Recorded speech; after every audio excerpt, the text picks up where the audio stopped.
नमस्कार दोस्तों, स्वागत है आपका हमारे चैनल पर। साथियों, आज हम लोग जितने भी महत्वपूर्ण अनुच्छेद हैं उन सभी का एक लिस्ट देखेंगे। जी हाँ साथियों, आने वाले उत्तर प्रदेश पीसीएस का एग्ज़ाम हो, चाहे बीईओ का एग्ज़ाम हो या आरओ एआरओ का एग्ज़ाम हो, यहाँ से 1 से 2 प्रश्न 100% पूछे जाते हैं। साथियों, 15 मिनट का वीडियो बनेगा, आप लोग के लिए बहुत ही महत्वपूर्ण होगा और इसमें हम महत्वपूर्ण अनुच्छेद को देखेंगे। तो आइए स्टार्ट करते हैं। देखिए, अनुच्छेद 1 में संघ और उसके राज्य क्षेत्रों का वर्णन किया गया है कि भारत में कितने राज्य हैं और संघ है उन सभी का जो क्षेत्र है उनका वर्णन किया गया है। अनुच्छेद 2 में नए राज्यों का प्रवेश या स्थापना। अनुच्छेद 2 में क्या है? नए राज्यों का प्रवेश या स्थापना। अनुच्छेद 3 में नए राज्यों का निर्माण, वर्तमान राज्यों के क्षेत्रों, सीमाओं या नामों में परिवर्तन, ये अनुच्छेद 3 में कहा गया है। अनुच्छेद 2 और अनुच्छेद 3 में अंतर यही है कि अनुच्छेद 2 में जब भारत सरकार किसी भी विदेशी राज्य को भारत में शामिल करेगी तो उसके बारे में है। मतलब कोई क्षेत्र यदि भारत अर्जित करता है युद्ध के द्वारा, किसी द्वारा विलय करता, तो उसके बारे में है। लेकिन अनुच्छेद 3 जो है भारत के अंदर ही 2 या 2 से अधिक राज्य को मिलाकर, जैसे इसको कोई नया राज्य बना दिया जाए या किसी राज्य के क्षेत्र में परिवर्तन कर दिया जाए, सीमा में परिवर्तन कर दिया जाए, इन सभी के बारे में वर्णन है। अनुच्छेद 5 संविधान के प्रारंभ के समय नागरिकता।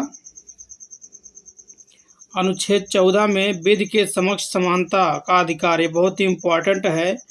अनुच्छेद 14 आप लोग याद रखिएगा कि विधि के समक्ष समानता का अधिकार अनुच्छेद 14 में है।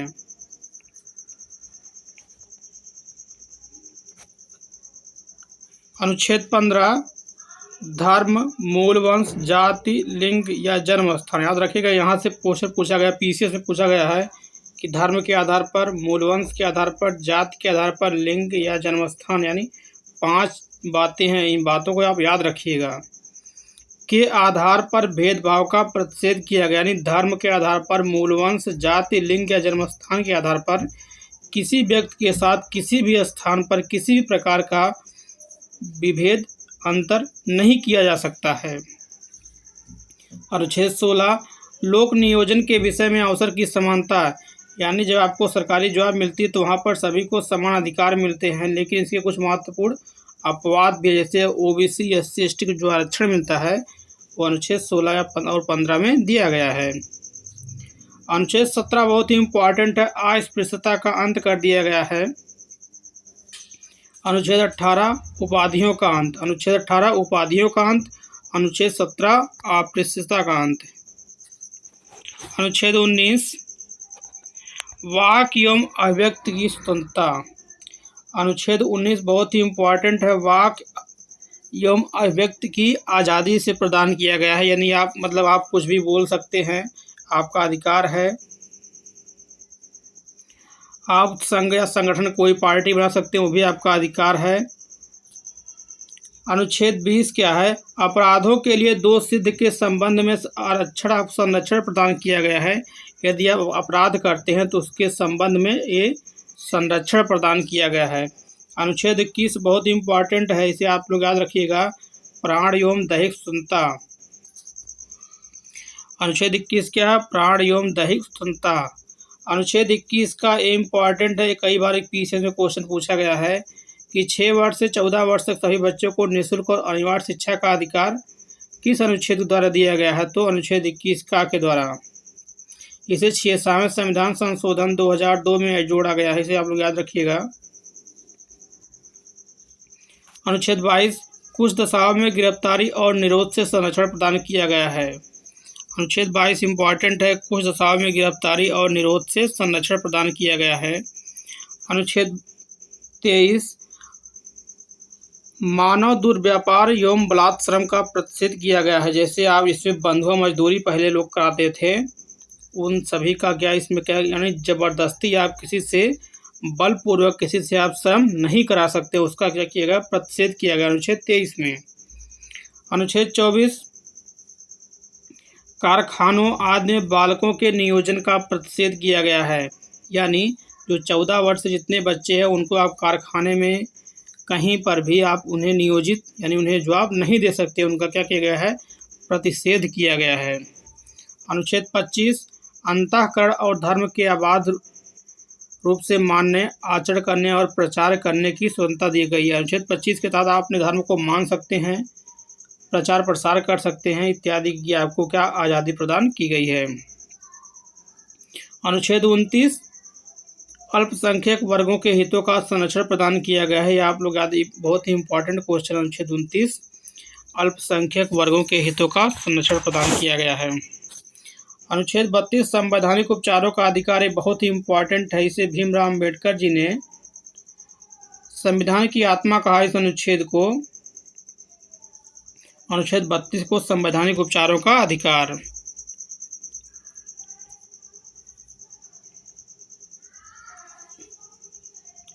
अनुच्छेद 39 राज्य द्वारा अनुसरणीय कुछ नीति निर्देशक तत्व है। कुछ महत्वपूर्ण नीति निर्देशक तत्वों के बारे में अनुच्छेद 39 में वर्णन किया गया है। बाकी अनुच्छेद 39 का सबसे बहुत इम्पोर्टेंट है कि समान न्याय एवं निःशुल्क विधिक सहायता किस अनुच्छेद के तहत किया गया है, तो अनुच्छेद 39 का के तहत। अनुच्छेद 40 कम से कम हजारों बार क्वेश्चन पूछा गया वनडे एग्जाम में या पीसीएस में, यूपीएससी में या स्टेट पीसीएस में, कि ग्राम पंचायत की स्थापना का प्रावधान भारतीय संविधान के किस अनुच्छेद में किया गया है, तो अनुच्छेद 40 में। अनुच्छेद 41 कुछ दशाओं में काम, शिक्षा और लोक सहायता का अधिकार अनुच्छेद 40 में दिया गया है। बहुत ही इंपॉर्टेंट, ये भी 41 में दिया गया, सॉरी।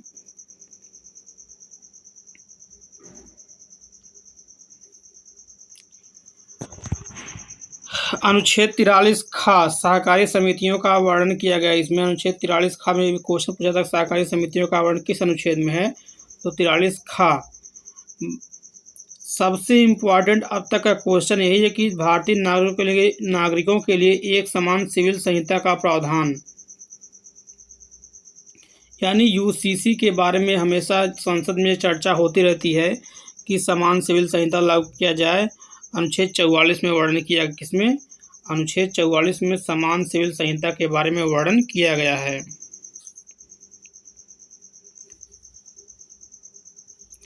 अनुच्छेद 45 6 वर्ष से कम आयु के बच्चों की बाल्यावस्था की देखभाल और शिक्षा का प्रावधान किया गया है।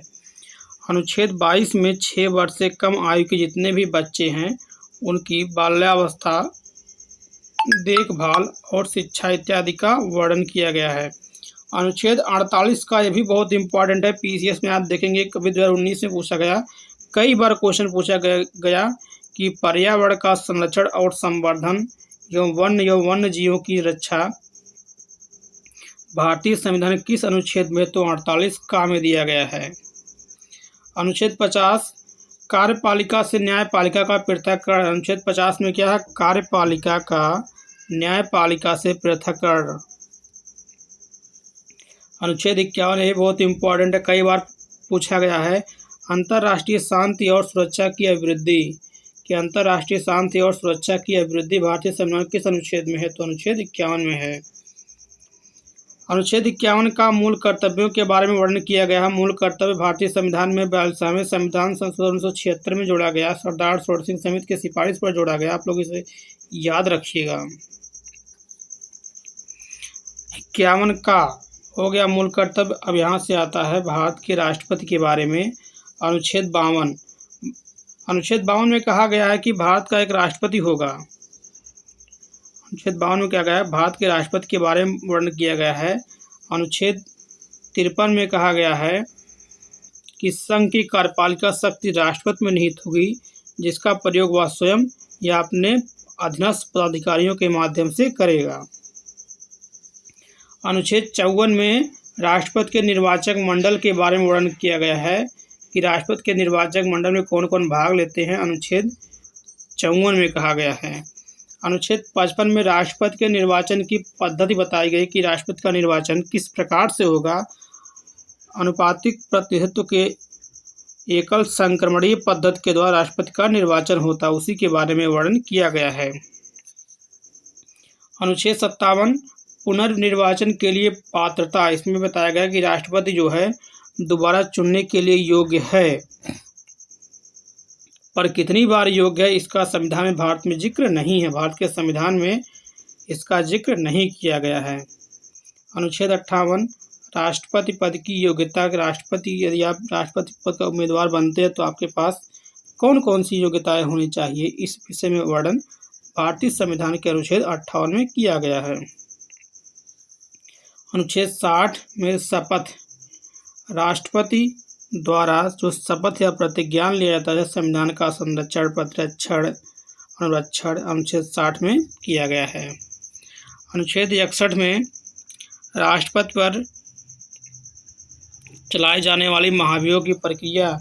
ये क्वेश्चन कम से कम हजारों बार पूछा गया कि राष्ट्रपति पर जो महाभियोग लगाया जाता है भारतीय संविधान किस अनुच्छेद के तहत लगाया जाता है, तो अनुच्छेद 61 के तहत। इसे आप लोग याद रखिएगा, वेरी वेरी इंपॉर्टेंट क्वेश्चन है।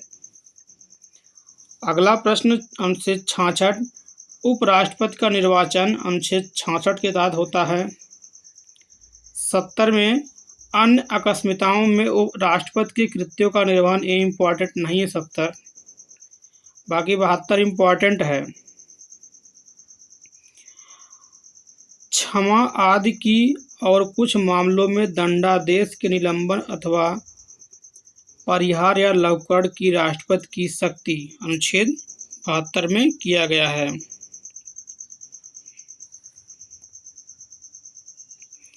अनुच्छेद 73 में देखिए क्या किया गया है। संघ की कार्यपालिका शक्ति का विस्तार किया गया। क्या किया गया? संघ की कार्यपालिका शक्ति का विस्तार किया गया। अनुच्छेद 72 में राष्ट्रपति की जो क्षमादान की शक्तियाँ उसका वर्णन किया गया है अनुच्छेद 72 में। अनुच्छेद 73 में संघ की कार्यपालिका शक्ति का वर्णन विस्तार किया गया है। अनुच्छेद 74 में राष्ट्रपति को सहायता और सलाह देने के लिए एक मंत्रिपरिषद होगी, इसका वर्णन अनुच्छेद 74 में किया गया है। अनुच्छेद 75 में प्रधानमंत्री की नियुक्ति राष्ट्रपति करेगा व अन्य मंत्रियों की नियुक्ति राष्ट्रपति प्रधानमंत्री की सलाह पर करेगा, यानी प्रधानमंत्री और उनके मंत्रिपरिषद की नियुक्ति राष्ट्रपति करेगा। किस अनुच्छेद के तहत? अनुच्छेद 75 1 के तहत। अनुच्छेद 76 बहुत ही इम्पोर्टेंट अनुच्छेद 76 है। भारत का महान्यायवादी जो होता है अनुच्छेद 76 के में उसका वर्णन किया गया है। भारत में एक महान्यायवादी होगा जिसकी नियुक्ति राष्ट्रपति द्वारा की जाएगी। वह राष्ट्रपति के प्रसाद पर्यंत अपना पद धारण करता है। राष्ट्रपति जब चाहे उसे हटा भी सकता है। अनुच्छेद 79 संसद के गठन के बारे में है, यानी 79 में संसद का वर्णन किया गया है कि संसद के कितने अंग होते हैं, कैसे किन किन से मिलकर बनी होती है। अनुच्छेद 80 राज्यसभा की संरचना के बारे में वर्णन है और 81 में लोकसभा, यानी 79 में संसद, 80 में राज्यसभा और 81 में लोकसभा का वर्णन किया गया। तीनों अनुच्छेद याद रखिएगा। इसका ट्रिक है सरला सरला, संसद, राज्यसभा और लोकसभा। अगला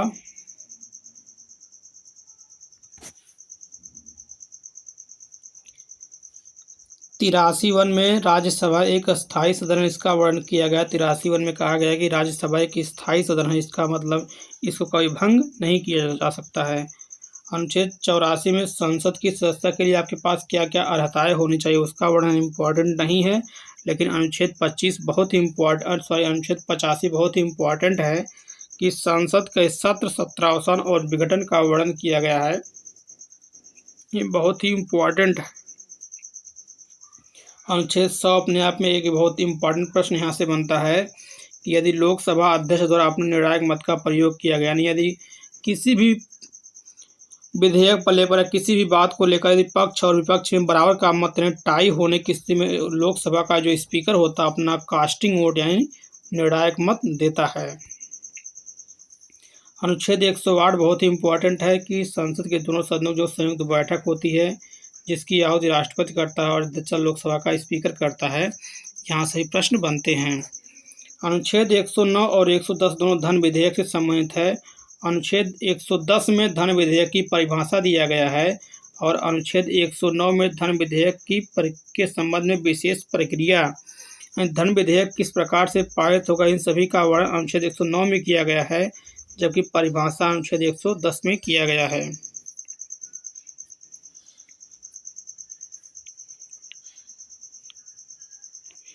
आगे देखिए, अनुच्छेद 112 बहुत ही इम्पोर्टेंट है, वार्षिक वित्तीय विवरण। इसी अनुच्छेद के आधार पर संसद हर वर्ष जो होती है अपना बजट पेश करती है 1 फरवरी के दिन। अनुच्छेद 12 वार्षिक वित्तीय विवरण, फाइनेंशियल एनुअल फाइनेंशियल स्टेटमेंट जिसे हम लोग कहते हैं। इसी अनुच्छेद 112 के तहत संसद क्या करती है, बजट सत्र पेश करती है। साथियों, इस प्रकार देखिए हमने 112 अनुच्छेद तक पढ़ लिया है पार्ट 1 में, और हमने पार्ट 2 में बाकी अनुच्छेद को जो इम्पोर्टेंट है उसे देखेंगे।